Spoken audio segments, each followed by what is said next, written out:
Moggcast, a fortnightly conversation with Jacob Rees-Mogg about the topics of the day.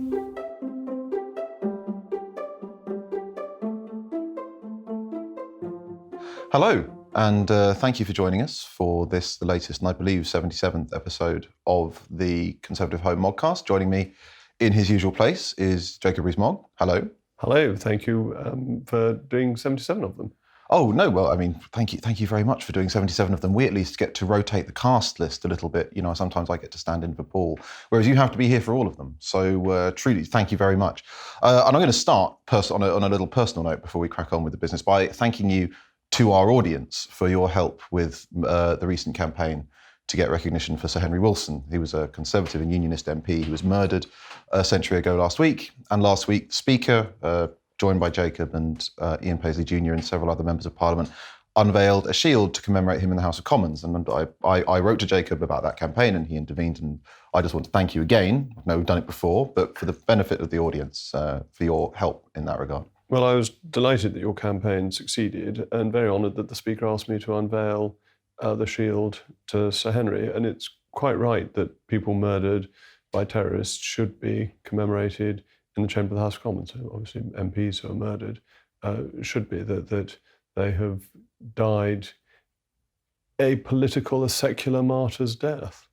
I think he's the fifth Member of Parliament commemorated who was murdered by Irish Republicans. There was also Erin Eve, Ian Gowes, Tony Berry, who died during the Brighton bomb, and Robert Bradford, who was an Ulster Unionist who was murdered in the 1980s. Obviously, the next stage is a blue plaque from English Heritage, but one step at a time. So I suppose inevitably there's only one topic we can really start with, the by-elections. Why did the Conservative Party suffer two such heavy defeats in the by-elections, most recent by-elections?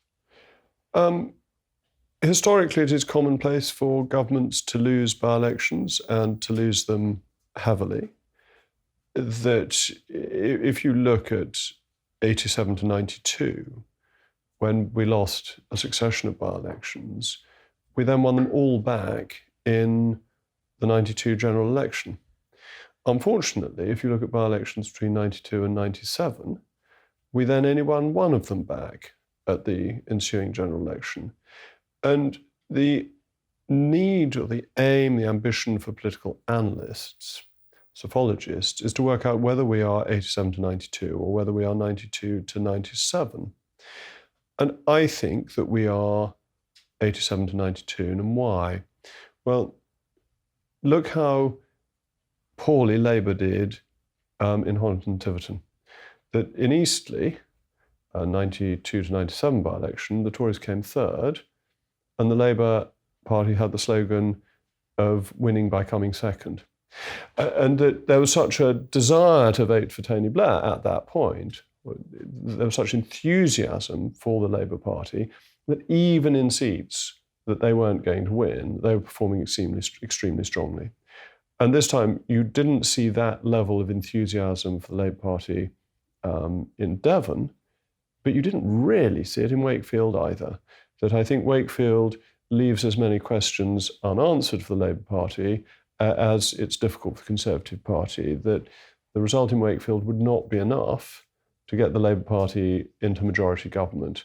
That at a by-election time when the government is unpopular, it's midterm, you've just had a challenge against the leader, I would suggest raises questions for the Labour Party as much as for the Conservative Party. But obviously 1997 was a particularly catastrophic result for the party, and there's many, defeat is a broad spectrum for us. And there is clear evidence of tactical voting. Indeed, as I'll come on to in a second, some members of the Cabinet have been complaining quite vociferously about tactical voting. Tiverton and Honiton is, I think, one of the biggest, if not the biggest, by-election swings in modern history. It's certainly one of the largest majorities overturned. It's the largest majority overturned, but it's not an abnormal swing. I think, and this was in the papers over the weekend, it's about 10 to 12 in terms of swings. So it's oddly not an abnormal swing. But if Labour and the Liberal Democrats did have an informal arrangement, then it would be sort of cold comfort to us if Labour were underperforming in Liberal Democrat target seats if the Liberal Democrats were taking them, would it not? Up to a point, Lord Copper, because there are, I think there were one newspapers today, so there are 44 seats where the Conservative majority is lower than the combined vote of Labour and the Lib Dems. So if you were to assume that at the last election there had been a complete combination, then yes, we would be just short of a majority, but still the largest party. However, that assumes that every Lib Dem voter would vote Labour and every Labour voter would vote Lib Dem neatly. And that, of course, isn't true.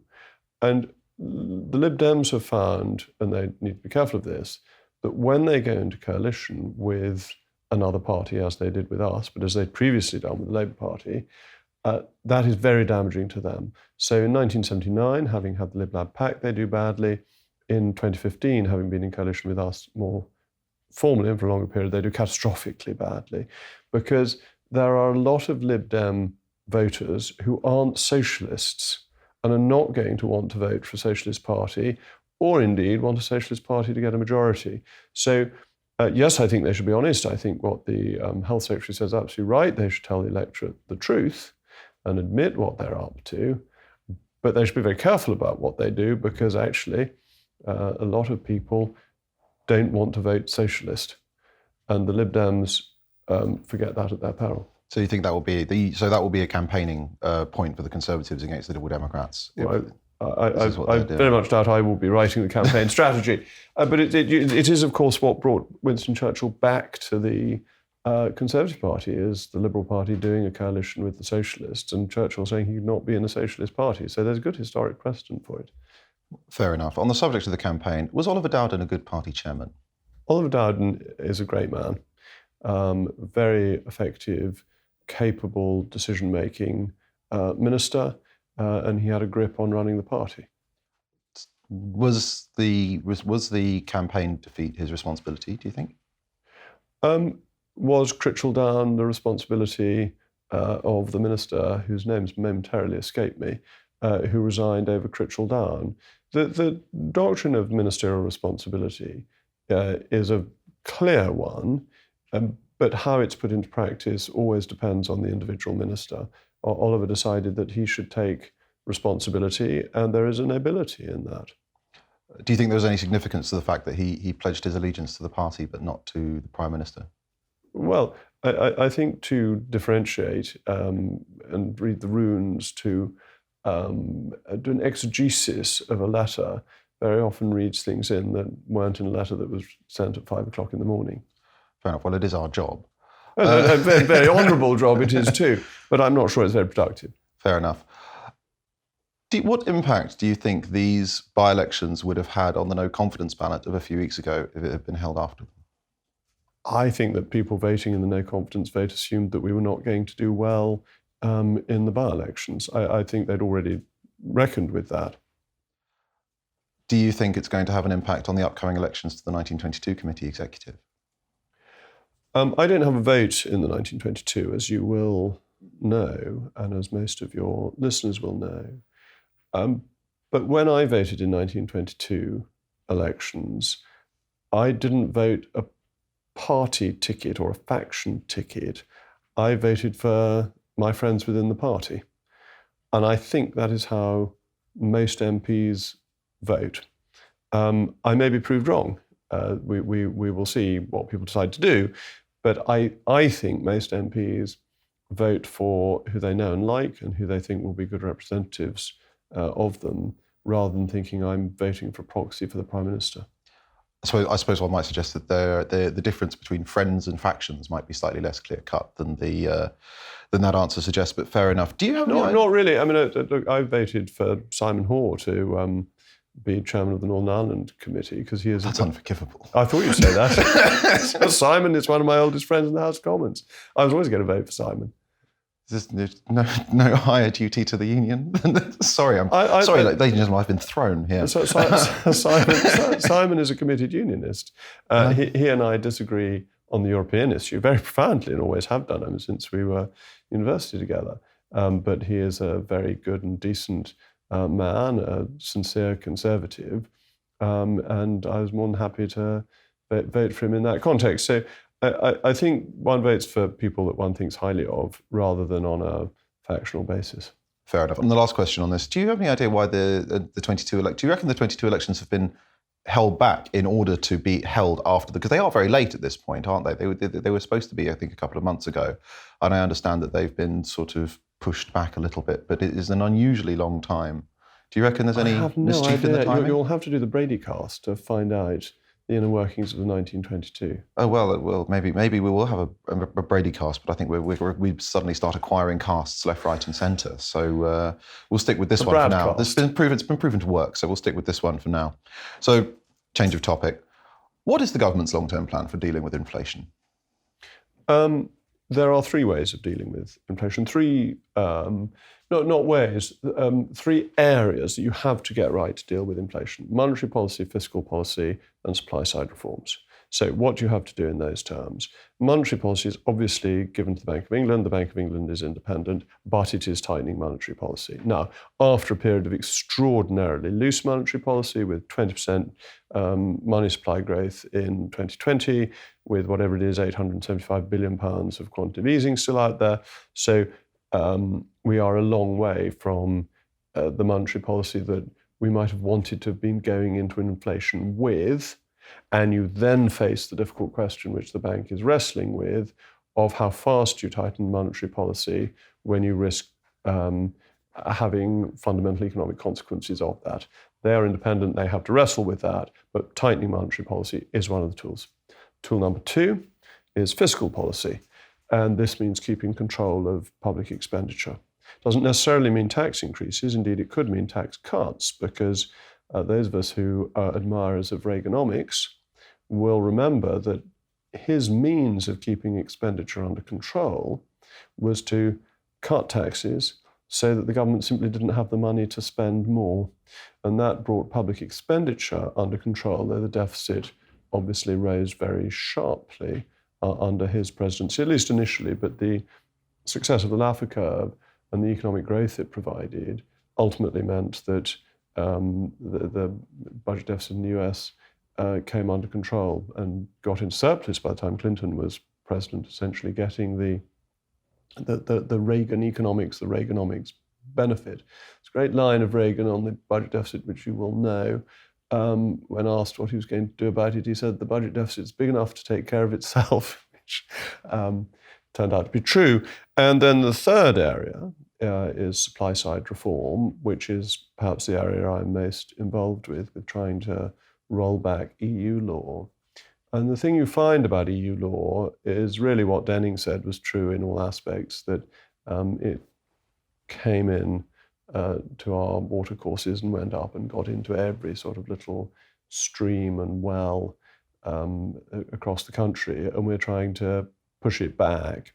And that is lots and lots of detailed things. It is a deregulatory approach that frees up economic activity and removes costs from businesses and from individuals. So that's the three-pronged approach that you need for dealing with inflation. You mentioned that we didn't necessarily have the monetary policy we might have wanted. Do you support the independence of the Bank of England? Look, you should never forget Nicholas Biddle. Now, Nicholas Biddle was in charge of the Bank of the United States in the 1830s, and he got to the point of falling out with President Jackson, who couldn't fire him because the Bank of the United States was completely independent. And he therefore crashed the American economy in spite, because he had fallen out with the president. You must never allow, and that's why there wasn't a central bank in America until the Federal Reserve was set up in the early 20th century, and why the Federal Reserve is not set up in the same way as other central banks. Because they were so leery of having a central bank because of what can go wrong. So you can't give complete independence to a central bank, which of course the law in this country doesn't. There are overrides for the Chancellor, so we can't have a Nicholas Biddle circumstance. I think that's very important. It was actually one of the reasons I was very cautious about the establishment of the European Central Bank, which has a degree of legal independence much greater than the Bank of England. There's no protection measure in case you get a Nicholas Biddle. Beyond that, the government has to recognise that the independence of the central bank butters remarkably few parsnips when prices are rising. That is to say, my constituents don't say to me, we quite understand monetary policy has nothing to do with you. My mortgage is going up, but I'm not blaming you, I'm blaming the Bank of England. The government ends up taking responsibility for economic policy, whether it is pulling the levers or not. So those two caveats, yes, I think it is beneficial, and I'll tell you why, particularly now. I was discussing this with a leading understander of the Thatcher period. One of the reasons policy was overly tightened in the early 1980s was to maintain the confidence of the financial markets, because there was a fear that the politicians would do a U-turn. Everyone was always saying Margaret Thatcher would do a U-turn. You will remember, or you will at least recall rather than remember, U-turn if you want to. But there was an expectation that there would be a U-turn, and therefore policy needed to be tighter to reassure in the other direction.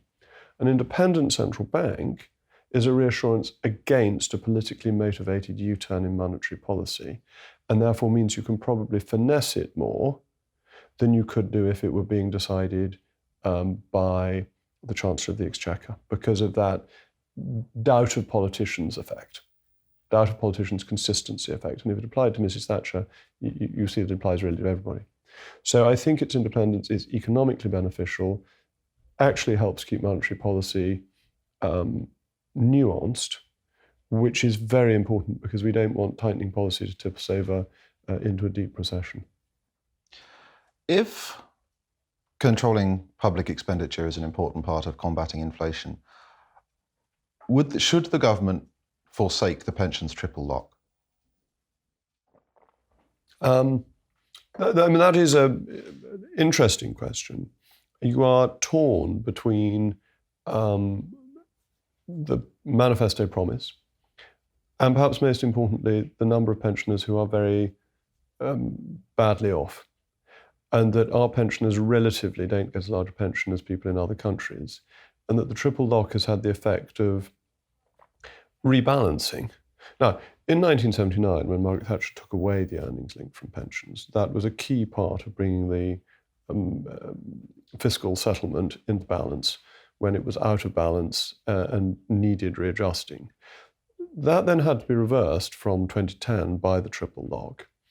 And I think we are still at a point where the triple lock is needed, but will it be needed forever is a question we will have to answer manifesto by manifesto. What criteria would you have for setting it aside? You would have to look at how successful you had been in helping pensioners avoid poverty, ensuring that pensioners had a reasonable standard of living by and large, that there is still considerable pensioner poverty. And that's why I think there are arguments for carrying on with the expected increase this year. The alternative is that you keep on having schemes like the one that we have just had, and the government has found £37 billion of taxpayers' money to help people from the consequences of inflation. And is it better to raise the overall pension, or is it better to develop individual schemes? I think it's better to give people untied money that they then decide how to spend, rather than thinking that you can give people money for every cost increase that comes through. Now, it couldn't be done this year because of time lag in raising the pension, but it can be done for next year. I mean, I suppose the counter-argument is that we have a lot of pensioners, a lot of whom do not need government support for their basic income, and the cost of giving this general increase to such a large population is that we then have less money for things such as public sector pay demands and further support to people on wages who are also feeling a cost of living and don't have any kind of security. Yeah, indeed. I mean, I think we have to look at, and as we are, shrinking the size of civil service, because there are too many people on the public payroll. And that may allow, if you can make savings in the total number you employ, it may mean that you can pay the people who remain better, particularly if you can give them more skills. And there's a big program within the civil service to improve the training element so that people can increase their skills, and then they can justify higher pay rates. That in employment, the key is not pay increases, but it's productivity increases, and productivity can generate more pay. And that's perfectly reasonable, but what you don't want to do is to have, no business ever wants to pay more for the same level of productivity. So productivity is important. But pensioners have historically had a relatively higher level of poverty. So it is trying to deal with a variety of problems with limited money, and you can't look after everybody all the time. Is that poverty of liquid assets, or does that include their property? And there are many pensioners who may be asset rich but have very little income. That is true. Should it be the policy of the government to try and free up given that we also have a housing crisis, should it be the policy of the government to try and encourage those pensioners to basically liquidate those assets so that they can be released back into the housing economy and raise the living standards of the pensioners in question? Look, I think forcing people to move house to increase the housing supply doesn't work. What you need to do is build more houses. Are we building more houses? Well, there's a bill going through from Michael Gove, the Levelling Up bill, that will help with planning. But there's more work to do on that. We are not building enough houses, and we need, I think, to build beautiful houses that people want to live in. And we are not succeeded in doing that. Not only people want to live in, but also people are less likely to object to, or the objections are less likely to be so strong, because we clearly need to build more. It is fundamental.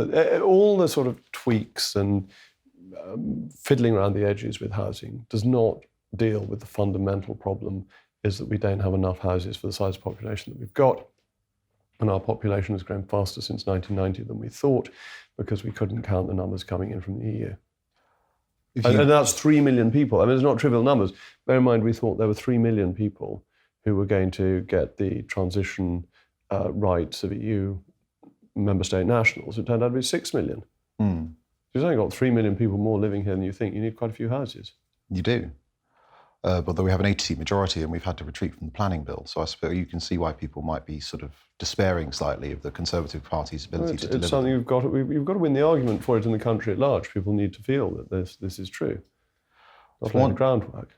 So I think one final issue, since it's getting its second reading today, the Northern Ireland bill. Why did the government choose to proceed with this legislation before triggering Article 16?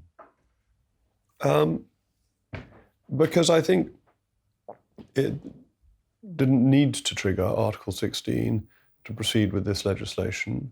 That the legislation makes it clear in UK law what the situation is. There was always the risk of litigation around Article 16, which would have led to a lack of clarity. And therefore, to legislate, do things clearly, establish what we're doing, seems to me to be a better way to go.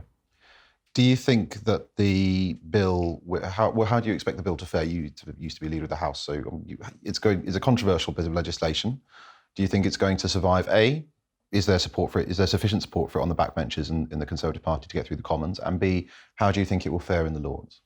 Well, I think that in terms of the Commons, it's been looked at by the ERG to see, does it meet the requirements? And they have said that yes, it does. And that's really important.